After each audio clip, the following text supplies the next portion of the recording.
గురువుగారు మౌనం మాట కంటే గొప్పదైనదే అని అంటారు. మౌనం అంటే మాట్లాడకపోవటమేనా? అయితే మౌనం అంటే మనసంతా శూన్యంగా ఉండటమా? మౌనం ఎంతటి బలమైనది అంటే, వాక్కు వెండి మౌనం బంగారం అనే ఒక సామెతను జ్ఞాపకం తెస్తుంది. ముని అన్న పేరు ఎవరైతే మౌనంగా ఉంటారో వారికే. మౌనంగా ఉండడం అంటే అర్థం మాట్లాడకపోవడం అని కాదు. ఏ అంశానికి కూడా అతిగా స్పందించకపోవడం. రియాక్ట్ అండ్ రెస్పాండ్ అన్న పదాలలో రియాక్ట్ కాకపోవడమే మౌనం. రెస్పాండ్ కావడం అంటేనే మౌనాన్ని అనుసరించి ఉండడం. రియాక్ట్ అవుతున్నాం, మౌనాన్ని భంగపరుచుకున్నాం అని అర్థం. మౌనం అంటే కంఠధ్వనిని వెలువరించకపోవడం మాత్రమే కాదు, చేతుల ద్వారా మౌనాన్ని ప్రకటించవచ్చు. చెయ్యవలసిన పనిని చెయ్యకపోవడం. ఆ బకెట్ తీసుకో, ఇలా చూస్తాం.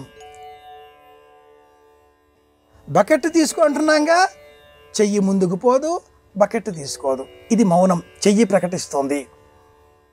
చెబితే వినిపించడం లేదా, చెవులు మౌనాన్ని ప్రకటిస్తాయి. ఏది వింటాడో లేదో తెలియదు, అన్నిటికీ నవ్వుతూ ఉంటాడు. విన్నాడు, రియాక్ట్ కావడం లేదు. చూడవా అయితే, కళ్ళు మూసుకున్నాం. బలవంతంగా కళ్ళు తెరిచే అవకాశం లేదు, ఇక్కడ మూసుకోవచ్చు. పరమాత్ముడు కనురెప్పలు ఇచ్చాడు, మూసుకునే అదృష్టం ఉంది. చెవులు మూసుకునే అదృష్టం లేదు, తెరిచే ఉంటాయి. కాబట్టి అన్నీ వినవలసి వస్తుంది. మౌనాన్ని దేహంలో ఉండే వివిధ అవయవాల ద్వారా సులభంగా ప్రకటించవచ్చు. వృక్షం, అది వటవృక్షం.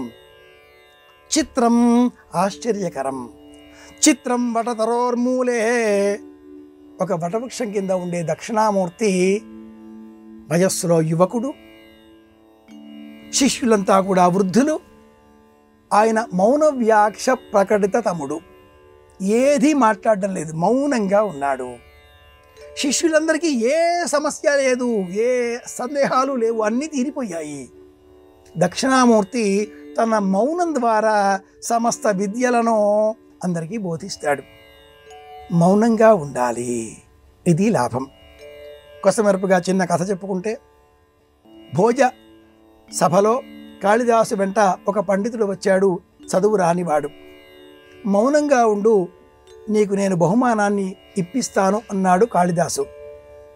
భోజుడు రామాయణం మీద ఒక మాట చెప్పండి అని అడగడంతో ఊరుకోలేక అతడు రాభణో అన్న శబ్దం ప్రయోగించాడు.